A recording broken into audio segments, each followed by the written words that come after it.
right. That's as gentle as I can make it. Good evening, and we're thrilled to see you. Thanks for coming to the Town of Woodfin, our regular monthly council meeting. Today is Tuesday, July 15th. We're going to get started right on time at 5 p.m. The first thing we do at every meeting is approval of the agenda. I hope everybody's had a chance to read it. Is there a motion to approve the agenda in full? So moved. Second? Second. Anything, all in favor, say yes. That's Next. That's on the consent agenda. All in favor, say yes. Yes. Any noes? Okay. Next item is the consent agenda. It has 5 items in it. I hope everybody's had a chance to read those. Any discussion about anything need to be addressed on consent agenda? Yes, sir. Councilman Cohen. I would like to move the reappointment of Jackie Craig to the ABC Liquor Board from consent agenda to new business. That's item 4A under consent. Okay. And you're going to leave 4B intact? Yes. Okay. Is there a second to that motion? I'll second. Okay. All in favor, say aye. Aye. Any noes? No. Okay. That is 4-1. Thank you, sir. Next, we move to public comment. The public is always invited to address us in person. This meeting is being live streamed on YouTube and our Facebook page. So if you do speak in public comment, we ask you to come to the podium and introduce yourself. Did anyone sign up? Is anyone here to speak to us in general through public comment? You're welcome to. I thought Ronnie was going to talk to us, but okay, be no public comment. We'll go into presentations and reports. First up is the Walk Bike Woodfin Plan presentation. Christy, you going to do it, or all of you together? Rachel's going to do it. Okay. Rachel Bronson.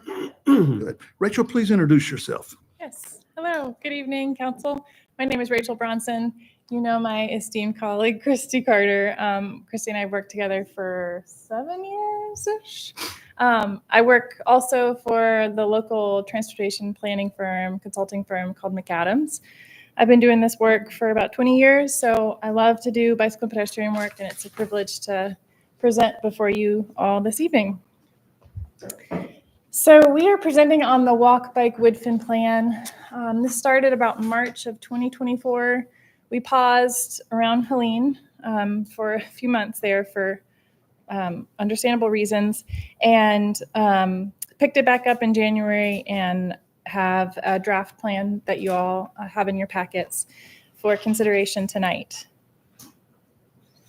So the purpose of this plan project was to provide a vision and a blueprint for the town of Woodfin to make it more walkable and bikeable for everyone.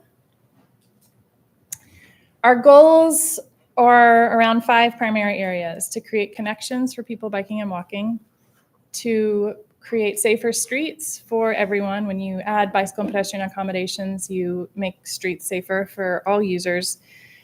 To prioritize quick wins for the town to be able to achieve some connections more quickly in the complicated world of transportation investments. Identify policy solutions, knowing that you all have some UDO updates on the horizon and some policy updates. Identify some solutions that can tie into that. And then overall encouraging a culture of walking and biking through programs, events, other activities. So this plan was funded through the North Carolina Department of Transportation, their Integrated Mobility Division. They provide grants, and the town was a recipient of the grant a couple years ago.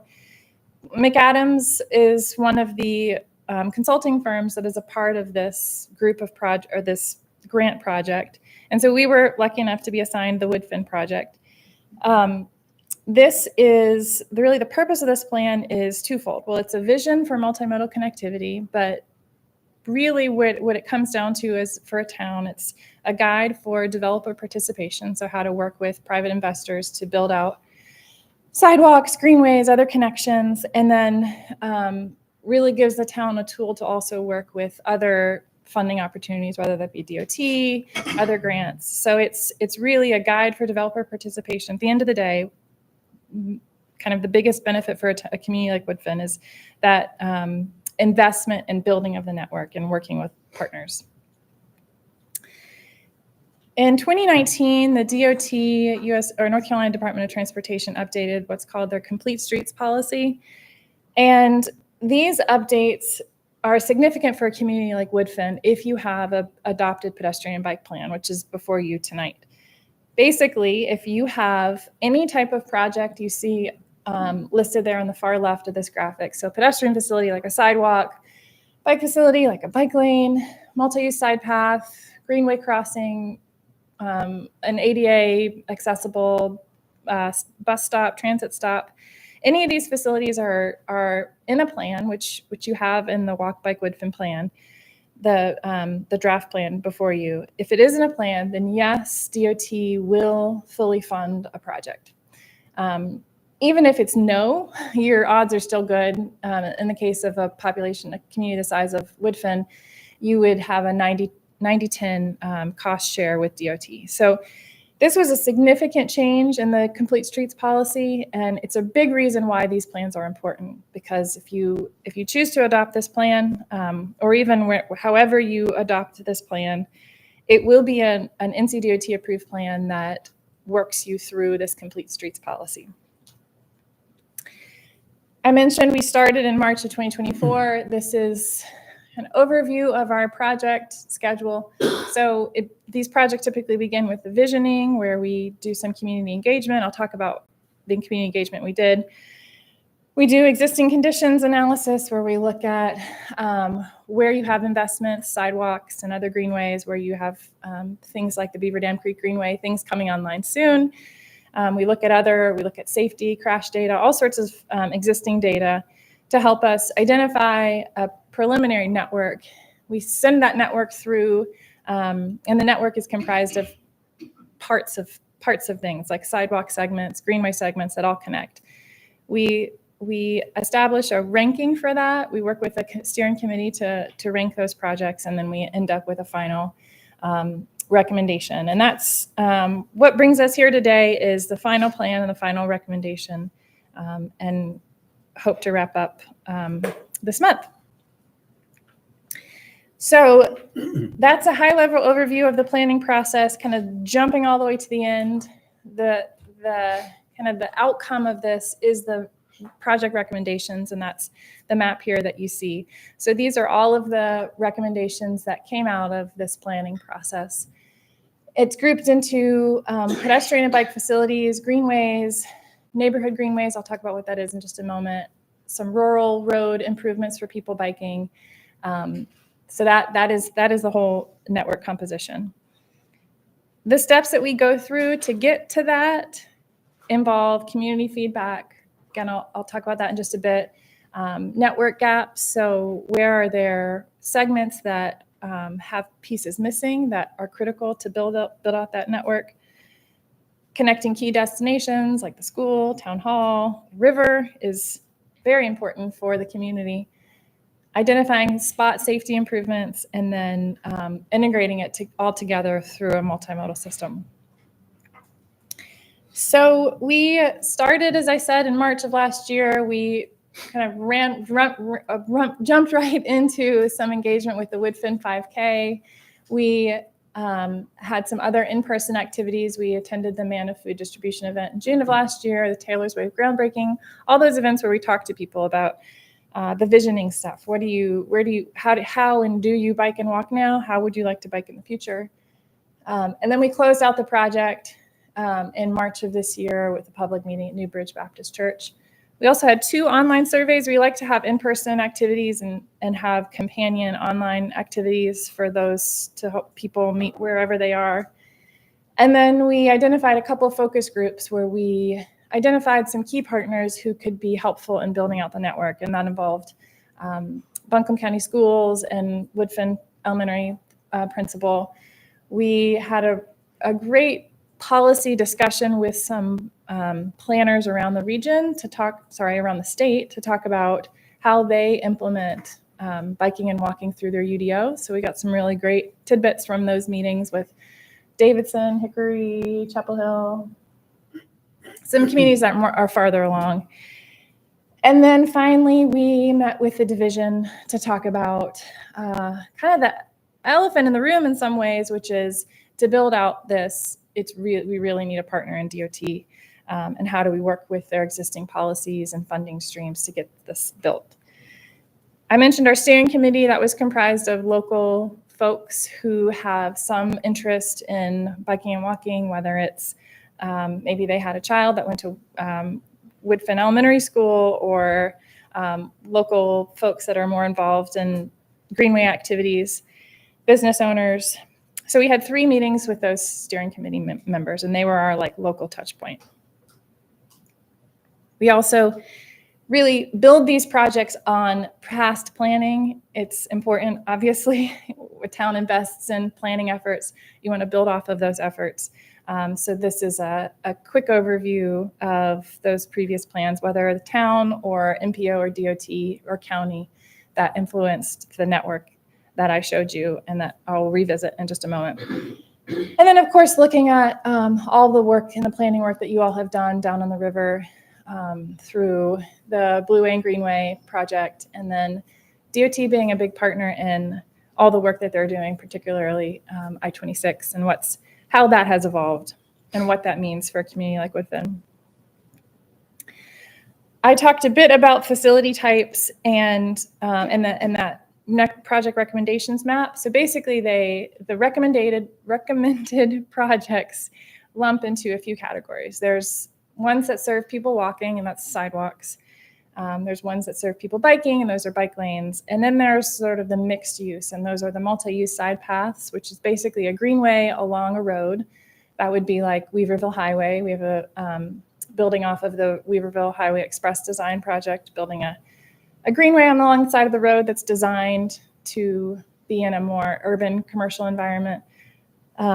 And then, of course, traditional greenways. And then finally, neighborhood shared streets is a recommendation in here. And that's essentially, Woodfin has an amazing network of these low volume neighborhood streets that serve people walking and biking really well until you get to Elk Mountain Road, or until you get to Riverside Drive, until you get to Weaverville Highway. So these are streets this is a facility type where we're trying to increase that comfort through traffic calming measures, and then address crossings to get those low volume neighborhood streets, get those people out of your neighborhood into destinations that everyone wants to get to.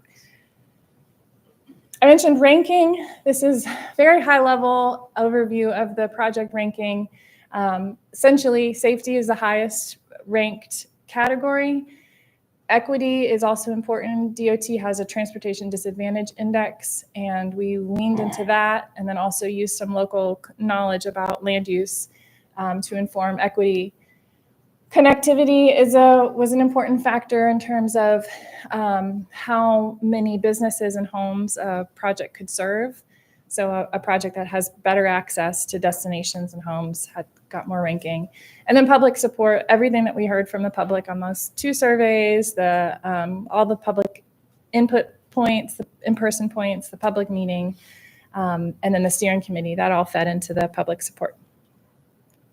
And that's what got us to the ranked projects, the priority projects. And these are them. And these projects got a little bit more attention in the plan. We developed cost estimates for them, some more level of design detail. And really the intent of this is, what are the highest ranked projects? What are the things that Adrian and Ricky can pull out of the plan and seek funding for? So having a little bit more kind of evidence behind those to help move those projects along. Yes. Can I ask you, I saw that in the report. Are those 5 in rank order, or are they all of equal value? That's a good question. They're not in any particular order. They are just the top 5. Yep. So they are Merriman Ave, Weaverville Highway. We heard time and again, as you might imagine, of desire for more biking and walking along that corridor. Elk Mountain Road from Riverside Drive to Weaverville Highway, or to Elkwood, sorry. Jonestown, really just a small segment of Jonestown right out from where we are, from Elk Mountain to Roy Pope Memorial Park. We have a bundle of projects called the Riverside Drive Connectivity Plan. So a repeated theme was people want to get to the river. We know that's a desire now. We know as the Blue Way and Greenway is built out, it's going to be even more of a desire. So what can we do? And these three projects really focus on crossing improvements to get people over Riverside Drive. And those are the things we worked really closely with the division to make sure that those are designed to be in compliance with, for lack of a better word, with their existing policies on uncontrolled pedestrian crossings. And then finally, West City View Drive, providing a connection, kind of a neighborhood connection across the river. So this is really getting in the weeds, and I'm not going to spend too much time with this. I want to hear any questions or comments, but the final kind of bundle of slides that I have here are the groupings of projects. So one of the things that we did in this plan is we bundle and we ranked DOT projects separate from town projects. And the reason for that is just take a gander at the DOT total score here. So 15, 12, 12. If you compare that to the town bundle, 9, 7, these projects would never compete against the DOT projects. So we split them out and pulled those into priority so that the town projects that the town can achieve on your own budget and timeline are still identified as a priority and aren't competing with these DOT projects that rank really high because there is a higher crash picture, there are more destinations on these roads. I mean, it's just the nature of these roads to rank better. So we split them out. We split out the town pedestrian bike projects from the DOT pedestrian bike projects. So this is a snapshot, and this is why it's presented this way in the plan. This is the snapshot of the DOT network, the DOT pedestrian bike facilities. These are the pedestrian bike recommendations on town-owned streets. And these are all of them. These aren't just the priority ones. These are the more local connector greenways. We also split these out from the next slide, regional greenways, similarly because we didn't want those local greenway connectors to kind of compete from these regional. These are more visionary, like conceptual ideas. How do we connect Woodfin in with the county, with the region? So some of these projects, you got to start somewhere. So these are very much conceptual ideas. The neighborhood shared streets I mentioned, these are the local roads with traffic calming improvements. And then finally, rural road spot improvement projects. So this is another strategy that we developed where some of these bike projects can be very costly. Adding even just a shoulder on Old Leicester Road could be over $1 million. We a couple years ago, we worked on the town of Weaverville's pedestrian bike plan, and one of the top ranked projects was like a $2 million widening of a local road or of a DOT road, a rural 2-lane road. And we know that something like that is so long-term infeasible. So the intent of this is, what are those same streets that have a need from a bicycle connectivity standpoint? Where do we know people are riding now or where they might like to ride? And what sort of spot improvements can we do that are more cost-effective so that these projects don't ever not get finished? So this is things like rumble strips, mirrors, just small strategic improvements along these corridors that can make it better for people. Biking really is the goal here. So all of that is bundled into the final plan document, and the outline of it is really the flow of what I've already presented, which is our existing conditions analysis, what we did for engagement, how we developed the recommendations, and then the implementation plan. Before I close, this is like Christy, I think you coined it. This is the wet blanket that we like to talk about. So this is just the beginning in the spectrum of what it takes to build a transportation project. Is very complex. Projects can take many decades, as you all know so well. This is just the guiding plan. So this is a place for the town to start and create a vision, and then move into the many stages of design and then construction. And then, of course, after we build it, what are we doing to make sure that these facilities continue to work well for people? With that, I noticed you didn't give us any time estimates on there too. I think y'all have experience from the Woodfin Blueway and Greenway to understand a wet blanket slide. Absolutely. Anything Absolutely. for a DOT road would have to go into the STIP, right? do you? Let me, I'll ask the real question. I sit on the MPO, I represent the town, and that's the Metropolitan Planning Organization, part of Land of Sky. And I reviewed the whole STIP for District 13, and the only project I saw whose design had been approved was the safe streets from Broadway up Riverside Drive to the mill. It's tagged at $10,880,000. No funding has been approved, but the fact that that project is on the STIP and has a estimate, does that mean that would go first, or, because none of the rest of these are in the STIP? Yeah, you're right. So yes, you're right. The DOT, that's why when Rachel Right. mentioned that we were that we split them out, is because we know those are two different realities that we have to work under. So yes, you would have to get those projects into the STIP in most cases. The kind of and to that is I can't remember. Somewhere in here, Rachel has we talk about it in the plan, the Highway Maintenance Improvement Program, HMIP. And that is another opportunity to get some quick wins. That's when they come through and repave. So we looked at that. There should be a map in the document. I can't remember how many you all had. There's usually a 3 to 5 year cycle that we can say these roads are going to be repaved. And so that's an opportunity for the town to stay ahead of that paving schedule and talk to DOT. Merriman Avenue, which I know is kind of a hard topic not everybody loves that, but that was actually done through a repaving project. So that's an opportunity there. Yes, things have to go through the STIP. Things are also changing because of Helene in North Carolina, but there are other sources of funding that can be accessed. So your Blueway Greenway project is in the STIP, but if it were if Woodfin Blueway and Greenway were only waiting for just straight up NCDOT money, you would have been waiting much longer. Right. But because there are other funding sources that are available, that helps speed that along, even though it feels like it's still a very long time. So all of these are conceptual. Nothing's been This is approved planning or, level. okay. For sure.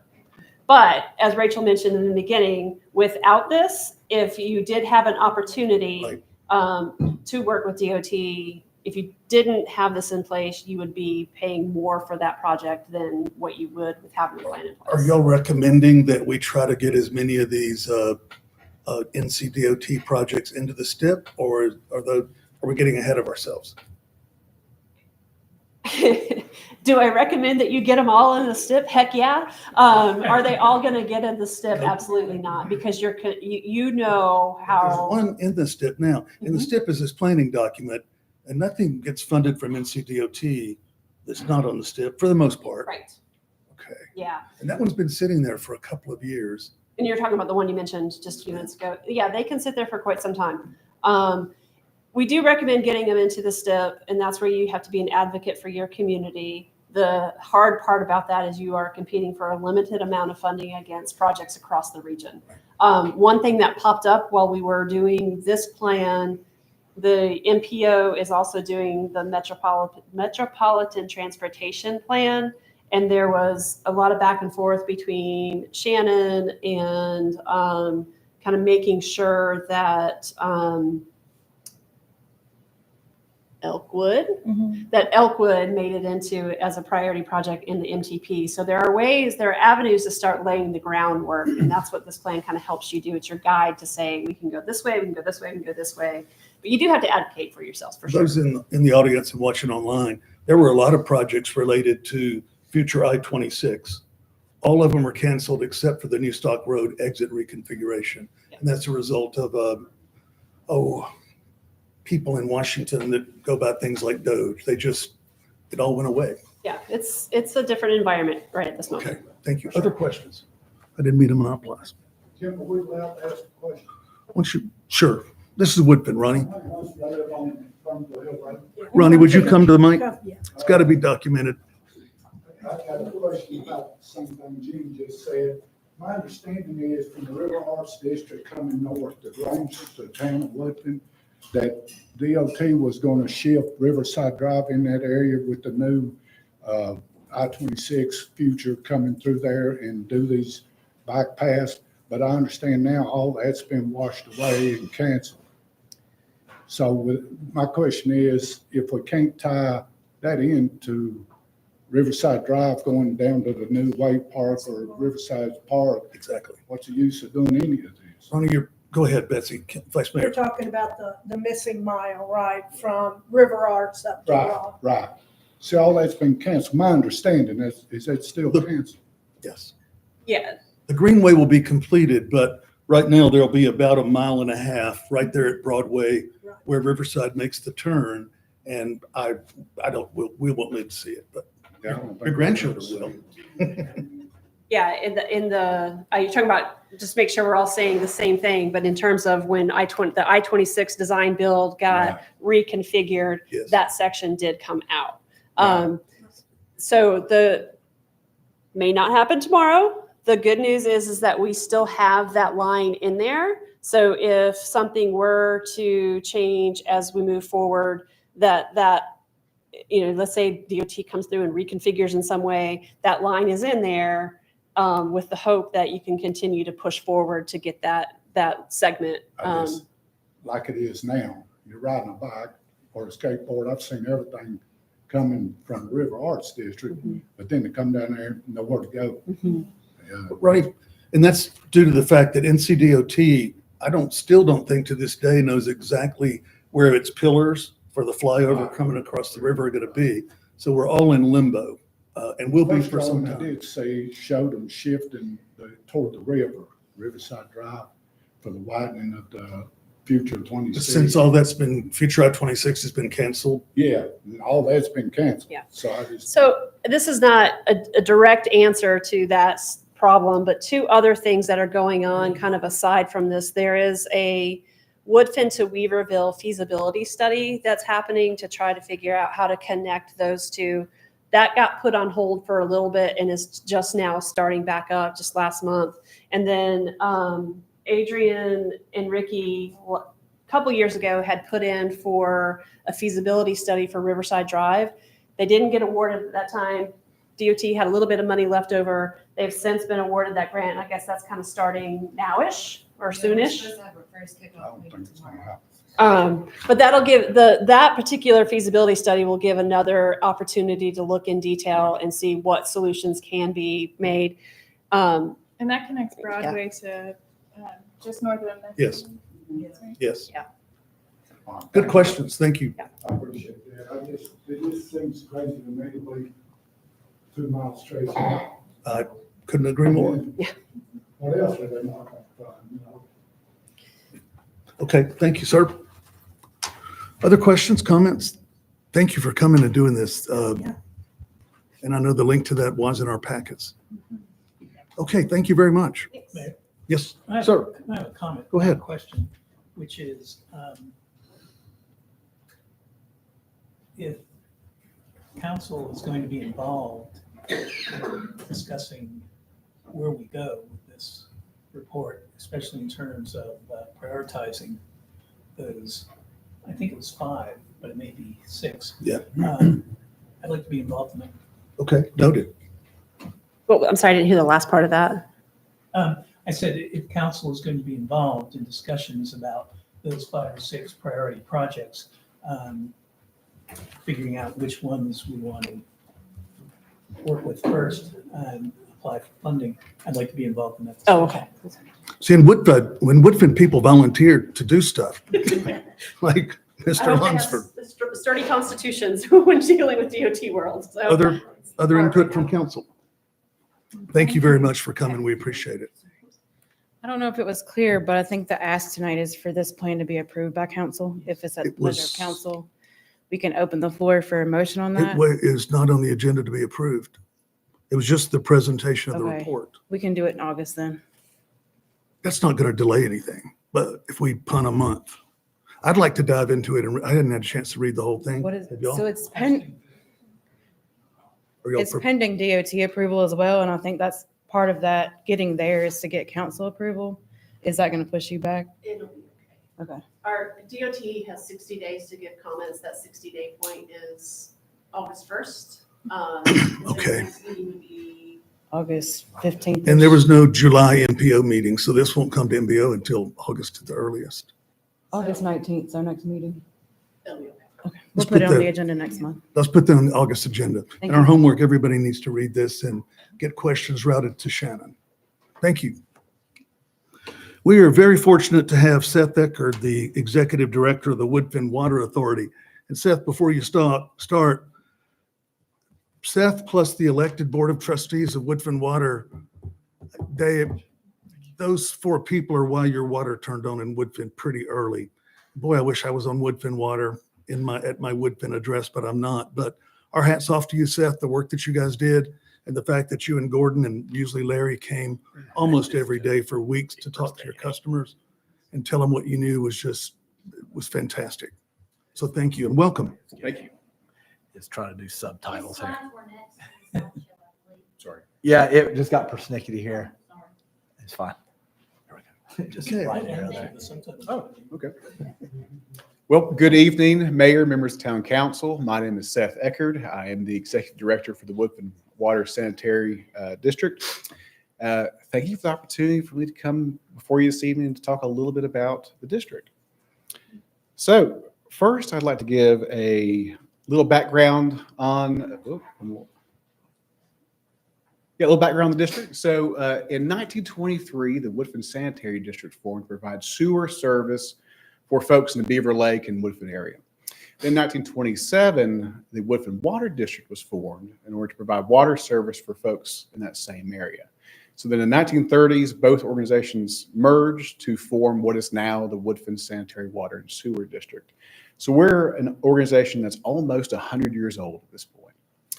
We serve a population of just over 10,000. We have 4,000 residential connections, about 150 commercial connections. We're governed by a elected board of 3 trustees.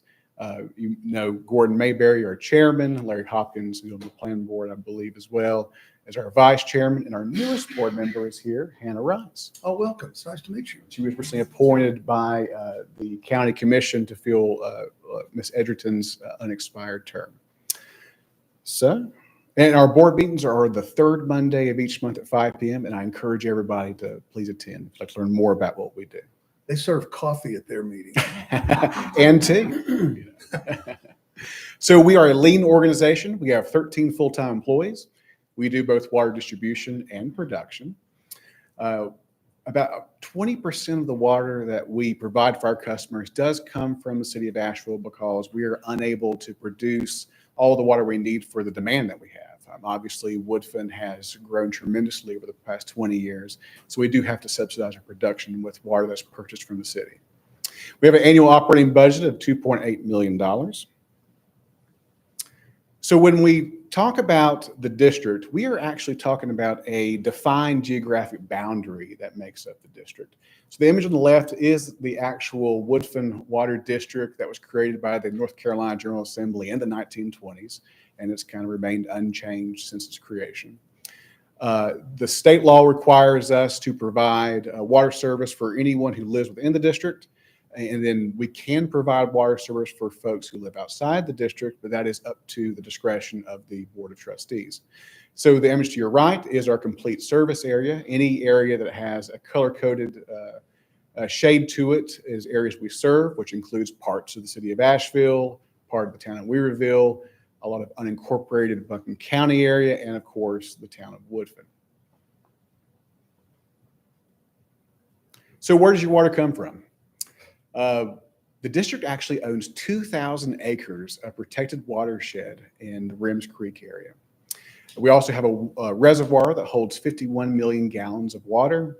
We manufacture about 800,000 gallons of water per day. And the water plant, which you'll see here above the reservoir, is a little building just north, is the water plant that was built in 1995. I love this image right here of the watershed. So the image to the left here is you're standing on top of the dam looking out at the reservoir. That's the watershed. Some of the most beautiful scenery you'll find all in Buncombe County. Because it's protected, there's no hikers up there, campers or anything.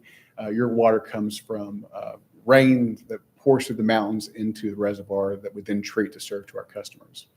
The image there is of our vegetation control team at the water plant. We have 3 goats that help us keep the weeds down at the water plant. From left to right, we've got Macy Grace, Millie Mae, and Mama Mia. And they do an excellent, environmentally friendly job of keeping the weeds down over at the plant. So like all local governments in Buncombe County, we were greatly impacted by Hurricane Helene. We had over 27 leaks and breaks throughout the system.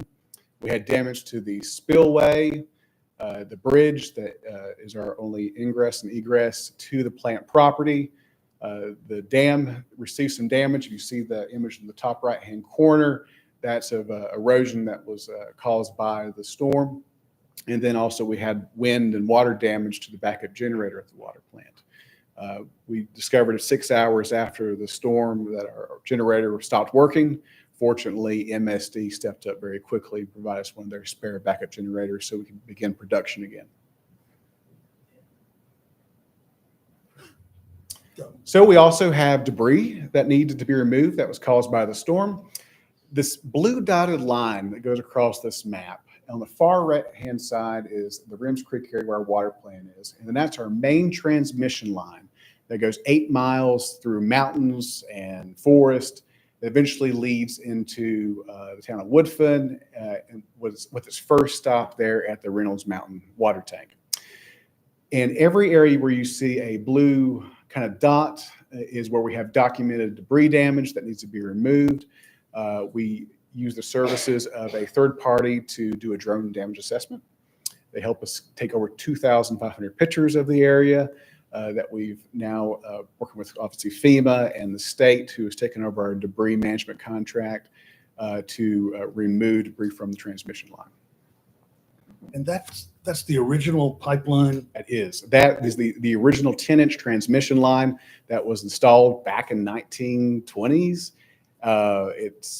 So that line's over almost 100 years old. It's actually still in great shape and does a great job for us. They built them right back then. I heard that they actually used a mule plow to dig into the dirt for the installation of that line. Oh, that's pretty cool. What's it made from? Cast iron. Okay. So we estimate that we had nearly $5 million of damage that was caused by the hurricane. Most of that cost is related to debris removal, as it is for most local governments. We're real appreciative of Town of Woodfin's help after the storm. He helped us clear the roads so we could access our lines. The city of Asheville, who helped us, and then really some of the big players were MSD, the city of Durham, and the Onslow Water and Sewer Authority, who came in with their utility teams to help us make repairs after the first week. It was quite the miracle, and we're really appreciative of everybody's partnership during our recovery. Without their help, we would not have recovered as quickly as possible, and we were able to provide water service quicker than some other jurisdictions in Buncombe County. Yes, sir. What was special about the city of Durham? What led them to offer to help? So it's a good question. So water utilities across the state can be part of this organization called NC Water Warren. And NC Water Warren is kind of like everybody signs up before there is any kind of storm to offer free aid for each other when something happens unexpectedly. So we were a member of NC Water Warren, and we got into a phone call with some of their organizers on the state emergency operations center, and they volunteered. They said, hey, we want to get, in fact, they wanted to come the day after the storm. We just weren't prepared to receive them yet. But they were the first to volunteer in Onslow Water and Sewer Authority. They're in Jacksonville, North Carolina. They're way out there. And they loaded up and brought their crews and equipment, and it was amazing. Durham had a bunch of new equipment too. I think they kind of wanted to show off some of the new toys they had as well. So one of the goals of the Board of Trustees when I was hired a little over a year ago was to do some long-term planning for the organization. So we engaged the services of McGill Associates to create a 10-year capital improvement plan for the Woodfin Water District. So here are some of the factors involved when you're doing capital improvement planning. We look at the age of the equipment. When do you need to replace parts of your fleet? As with any municipality or county, we have aging infrastructure. We know that we need to do repairs to our storage tanks in town, most notably the Reynolds Mountain tank and the clear well at the water plant. And we know we have expected pumps and filters that need to be upgraded within the next 10 years at the water plant. Also, there's all kinds of regulatory changes every year that come from the state, North Carolina Department of Environmental Quality and the EPA, and we require additional testing, additional updates to our treatment processes that cost more money to achieve. Some notes, one of the big things right now is from the EPA is the lead and copper rule. This is an initiative with the goal of having all lead service lines replaced in all utility systems across the nation. Fortunately for Woodfin customers, there are no lead service lines in our system, so we're very lucky in that capacity. You've also probably heard of PFAS or forever chemicals. It's a hot topic, mostly in the eastern part of the state and some of those water basins right now. We did our testing this year, and no PFAS were found in our water. And that makes sense because, we have pristine, water from protected watersheds. So we shouldn't have forever chemicals up there. And also you factor in things like construction inflation, the price of everything continues to go up. So you need to factor that in when you're looking at your planning. And then also operational increases continue for all of us. Most notably for us, the wholesale purchase of water from the city of Asheville has gone up tremendously over the past year or two, and we'll continue to do so next year until we level off in year 4 of their plan. So here is the actual plan. I know it's kind of hard to read. If we do accomplish everything in the plan, we're looking at doing about $22 million of capital investment into the system. This will not be on the backs of ratepayers. The vast majority of this will hopefully be paid for by state and federal grants, and also some FEMA mitigation if we're lucky. We're also a fiscally responsible organization. Currently, we have no debt as an organization. We're very proud of that. Yes, sir. And that 22 million, I admit I can't read the numbers. Yeah. What portion would the district shoulder? That is 22 million, mostly from state grants and partnering Yeah. with FEMA. But I would say if everything worked out perfectly, I'd say 80% would be covered by grants is what we're looking at. And that's factoring in, the district's match for potential grants that we're expecting. And this is kind of like, if we could do everything. So you'll see there kind of like in years, I think 8 and 9, there's like $4 million for like line replacement on the transmission line. If we get to a spot where we're not getting as much grant money, we can scale back on that and replace less the transmission line if we need to. So this is a living document that's will adjust every 2 years, but this is kind of the game plan that we have right now. So once you determine all your expenditures, you got to figure out how you're going to pay for everything. So right here is our chart that represents the expected spending over the next 10 years for the district. If you look at the dashed horizontal line, that assumes that we keep our rates the same over the course of the next 10 years. And then above the dashed line would be the gap between anticipated expenses and anticipated revenues. So we are looking at doing some rate adjustments, especially to help offset some of the operational increases that we're expecting over the next few years. I believe I got that in my mail today with my deal. Yes, we did it. Now the next slide. Oh, well, first, let's compare ourselves to our neighbors. Where do our rates match up with the other jurisdictions here in Buncombe County and maybe some places right outside the county? So this compares each utility on a monthly basis. Now we bill on a bi-monthly basis. And this is just for water. So you also have your MSD sewer on your bills too. So that's not factored into this. If this is assuming a bill once per month at 3,000 gallons per month, which is kind of the base minimum usage charge that most utilities set their base charge at. So Weaverville, we were surprised with this, at the highest at $41.12. And this is all prior to July 1st of this year numbers. at $41. You see Asheville kind of in the middle right there at $28.23. And then Woodfin District 1 or Zone 1, which is the majority of citizens in Woodfin, but not all of them, was $19 per month. So What are you complaining about, Vice Mayor? some citizens live in Zone 2, Nothing. so it's a little more expensive. So we look here, and so we do have 4 zones or rate districts that we charge our customers. And the logic behind that is we charge more to customers where it's more expensive for us to provide service for them. And most notably, the reason for that is if you're in zones 3 or 4, you're more likely to receive repurchased City of Asheville water that we sell back to those citizens. So it's more expensive for us to resell purchased water than it is for us to sell the water that we manufacture ourselves. So for Zone 1 and Zone 2, which is most Woodfin citizens, we saw kind of an average between 5.3 and a 5.6% increase in rates this year, or for Zone 1, $1 per month increase, or for Zone 2, looks like to be about $1.25 per month increase. And that came into effect July 1st. Now, you noticed that the bills came out. We had an issue with our billing last month where our printing and mailing vendor went bankrupt 3 days before bills were supposed to go out. So we scrambled, got a new vendor, but they were unable to set us up right before we had to send out the bills. So what we decided to do was to not charge any late fees or penalties, and then just have basically 2 months worth of bills on this 2 months worth of bills, and it looks like a really big bill shock. But that's not all the increases. That's just two months worth of bills. So apologize for that, but we were able to get a new vendor, and we should be smooth sailing moving forward.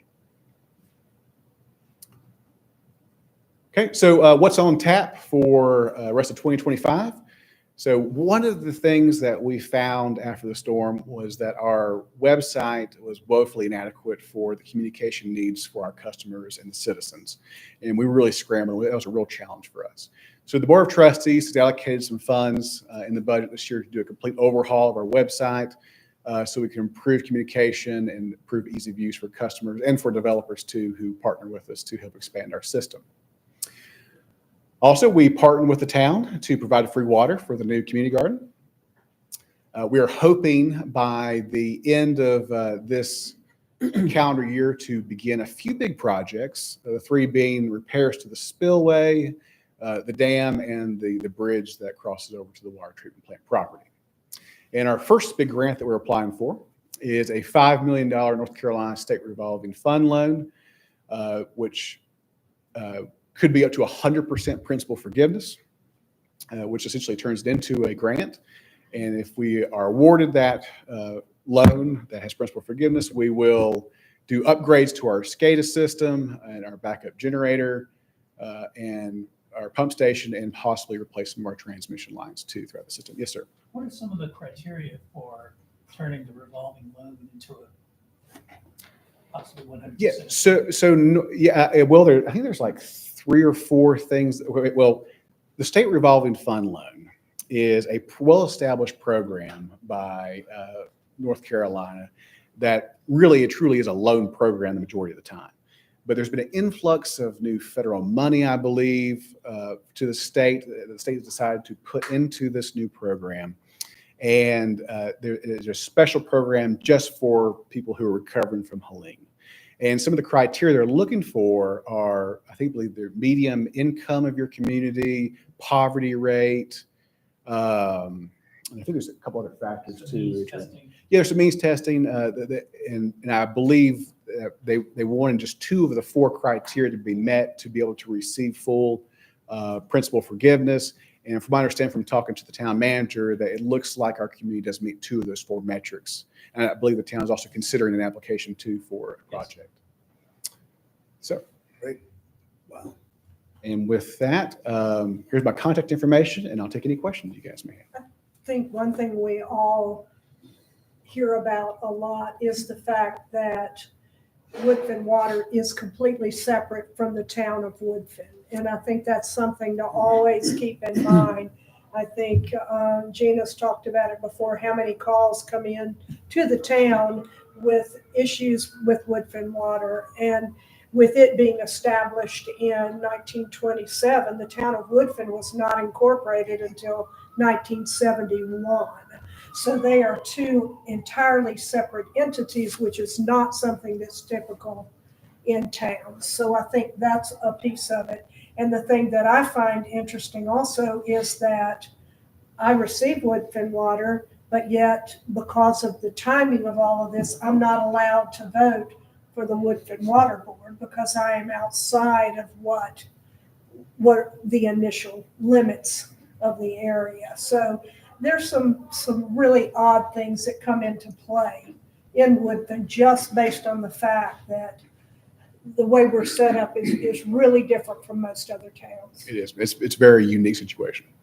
Do the customers who receive Woodfin water that are within those boundaries, do they get a lower rate than someone who's not within the boundaries? Or is that a factor? Yeah, the factor is, what does it cost for us to deliver water to the customers? And so because the district is the oldest part of the system and directly fed by the water plant and the first to receive our water, that we use the least amount of Asheville water. I think hardly ever is subsidized for that area. Okay, thank you. Can I ask a question Yes, sir. about the line that formerly ran or partially runs under the Craggy Bridge, and if there's any discussion about eventually connecting that back over? I think we've had some discussions. It's not really needed for expansion. I think for discussions we've had, it actually might be more cost effective to extend our part of the system that's already on that side of the river further to service more customers than it would be to try to repair that line. What our thinking now would be that line would be undersized and would need to be completely redone, and the expense of hanging on the bridge is more than it would be to expand from that side of the river already. I guess we're thinking about when that bridge eventually gets replaced, whether there'll be a line under the new bridge. And if there isn't one under the old bridge, then there certainly won't be one under the new bridge. But We're definitely open to it. I just think we need a civil engineer to tell us what the best option is, and we're definitely an open and willing partner to do what's best for expansion. But what you're saying is that it's not necessary to extend service on that side of Woodfin. So there are other ways to go about it. That's correct, because west of the river, we're already using, we're selling purchased Asheville water to service customers through lines that we own that's interconnected with the city of Asheville. So it just would be more natural just to extend that system further in that area to accommodate those folks, and it wouldn't be to cross that way. speaking as a west sider, we did not receive service as quickly as everybody on the east side as a result. Yeah, So it's an active question for us. I agree. And as everyone should know, the town has set up a task force that's going to be headed by Councilmember Cohen that's going to start exploring water to the other side of the river. And Seth will be a big part of that as we build out that team and start brainstorming for the future. So We look forward to the partnership. other questions? Yes, sir. I have two questions, Seth. You mentioned north of 10,000 users. Is that a high point? Yeah. Oh, yeah. That's the most that we've ever had. In fact, we breached the 10,000 population threshold like 2 years ago, and it just continues to grow. I mean, I see probably, between 5 and 15 new service requests each month for a single family residential home that wants to be built, or even multifamily developments too. So yeah. And my second question is, what are the drivers or the criteria for the roughly 20% of water that you purchase from Asheville? What drives purchase and where it's allocated to? Geography. It's just west of the river, that area, because there is no line to move our water over across to the West Buncombe. Those are the folks that are receive the most Asheville water. So it's more a question of geography, for example, than it is of capacity or ability. Yeah, that's correct. We are, that's correct. It's geography, but there are capacity issues as well. So, we are permitted to do 2 million gallons of water per day.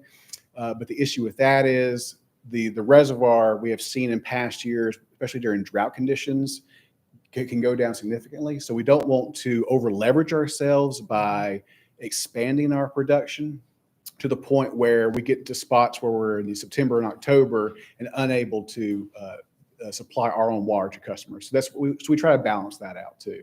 So geography is the primary driver, but then capacity also plays a role. That's correct. Okay. Thanks. Other questions, comments? Thank you very much, Seth. We really appreciate what you do. Thank you. Okay, we are now going to enter the new business phase, and we moved from the consent agenda, we moved C4A to the front. So reappointment of Jackie Craig to the ABC Board as a regular member. That's been moved to new business. And Councilmember Cohen, since you asked that it be moved, you want to take it away? Well, I'm prepared to make a motion. Okay. And that motion is, since there's a split vote on Ms. Craig's reappointment from the ABC Board, I move that we post the position and invite Ms. Craig to apply. Is there a second? I'll second that. Okay. Is there a need for discussion, or? Then I'll call for the vote. All in favor of posting the position and inviting Ms. Craig to apply if she wishes, say yes. Yes. Yes. Yes. All opposed, say no. No.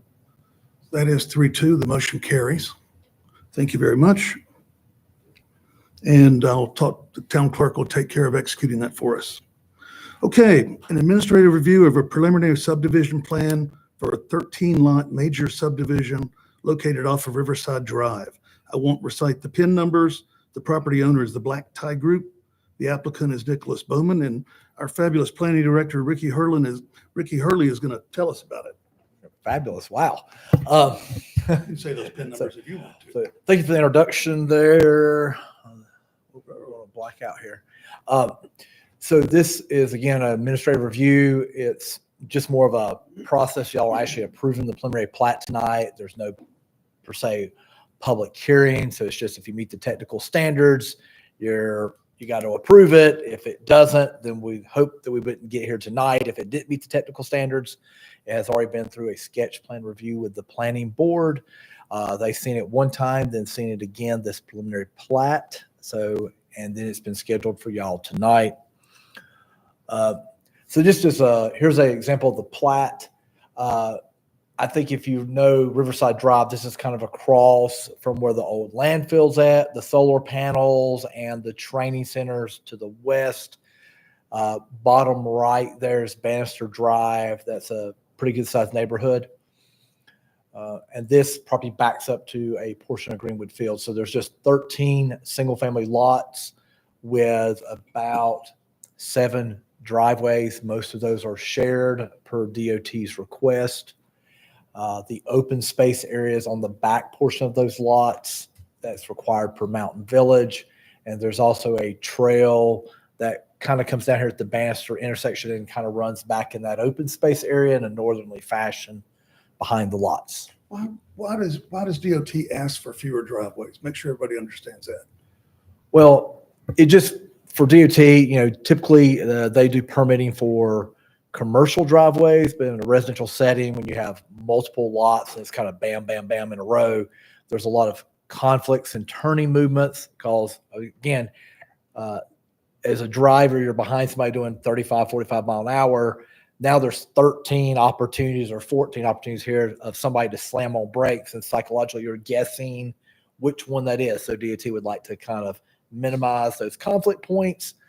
And there's a little bit more of a gap, so you kind of anticipate, oh, this person's turning at this driveway here, not short stopping me.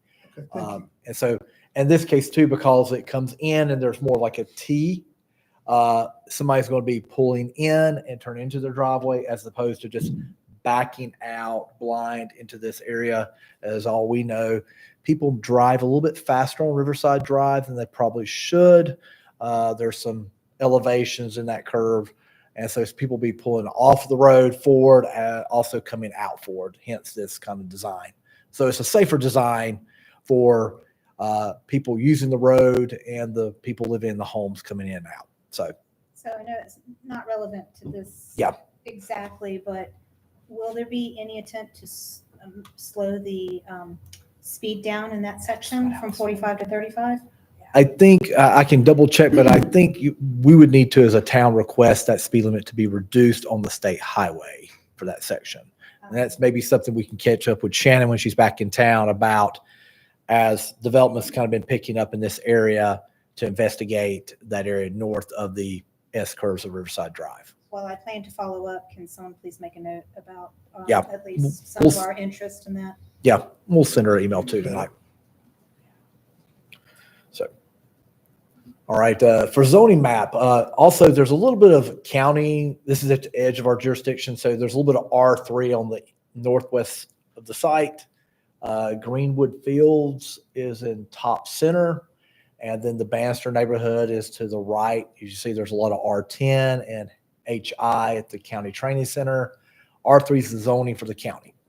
Our hatched parcels in the bottom are R3 subject tracts. As far as the aerial, again, you see the hatching in the bottom center. They're just along the main road.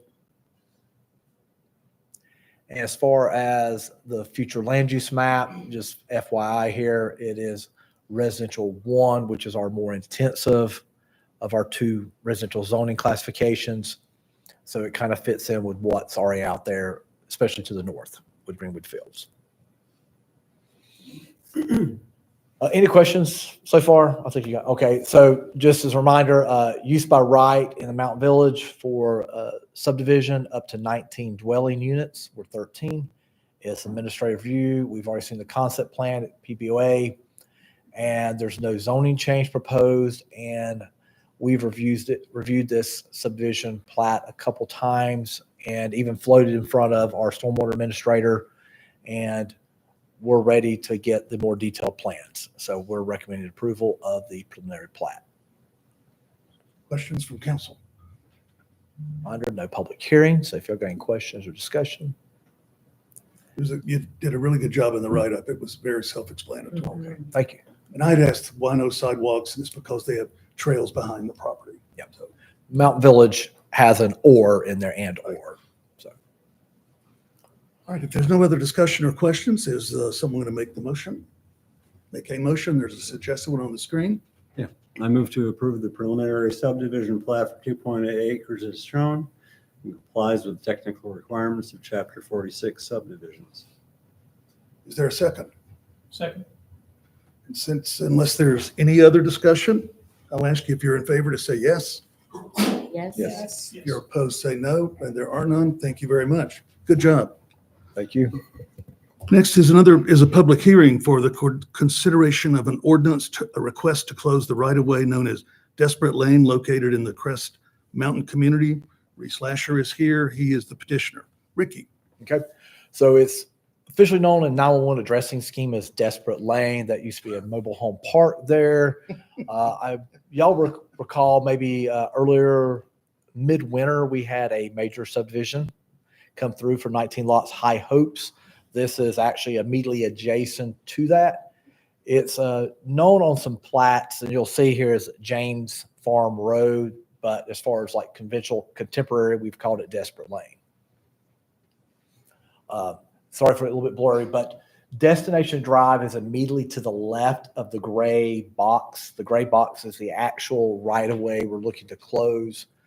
The James Farm Road was platted, again, about 80 some years ago, 85 years ago. And it's just 150 foot long. It goes 150 feet and terminates even on the plat. So it goes nowhere. Where the word James Farm Road is at on here, that is actually where High Hopes is at. Destination Drive is immediately to the left. That's a town maintained street. DOT is not going to let another street be 25 feet beside of another intersection. So that's going to create a long-term conflict in any case. Here's the plat from 1939. It's the one kind of center right. That used to be a mobile home park there a long time ago. There was a mobile home park there. I think it's been gone 7 or 8 years. When the property changed hands, they removed the mobile homes, and it's Mountain Village. So we're expecting 19 single-family homes out there now. So as far as like when we were looking at it, we don't usually strongly recommend right-of-way closures because we don't want to cut off our nose if there's potential development opportunity. In this case, though, everybody touching it has right to another roadway that's already open and publicly maintained.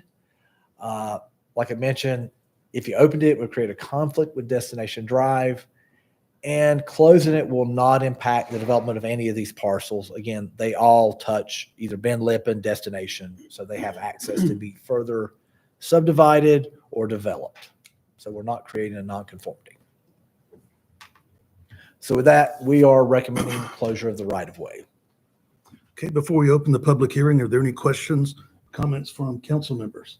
Yes, sir. All right. Having said that, I'll open the public hearing at 6:05 PM. Regardless of whether you signed the list, if you're here tonight and want to address this closing of this right away, you can come to the podium. All right, so we will close this public hearing at 6:06 PM. And there is a suggested motion on the screen. You, a council member, can use that or one of your own. I'll make the motion. I move to approve the petition for the right-of-way closure of Desperate Lane as currently submitted, as it's in the public interest and meets the development needs of the community, in that the closure request, one, will not impede access to existing property or preclude further subdivision or infill development, and two, will convert the land area into taxable property. Good. Is there a second? Second. All in favor, please say yes. Yes. And that was 5 yeses, so there will be no nos. Thank you very much, Ricky. Thank you, All right. Reese, for coming. Thank you, We council. appreciate what you do always for the town. All right, the last item is a council's discussion about responsibilities and authority of the mayor and council members as described in the North Carolina General Statutes 160A 67 and 160A 69. Council members Khan and Irvin placed this, so I'll let you take it away. First off, everybody should have received, this has less to do with it, public values compass. I just wanted to share this. It's something that I got in class, a year and a half ago. And I like to share it because it's a good thing. It's like my Boy Scout moment. Anyway, most of us are about maybe 3/8 of the way through our terms. And it just seemed like it'd be a good time to do this. So for the next 3-4 minutes, I'm going to try to breathe a little life into some statutory language, which is really just a reminder for us about staying on track and clarifying our roles as elected officials.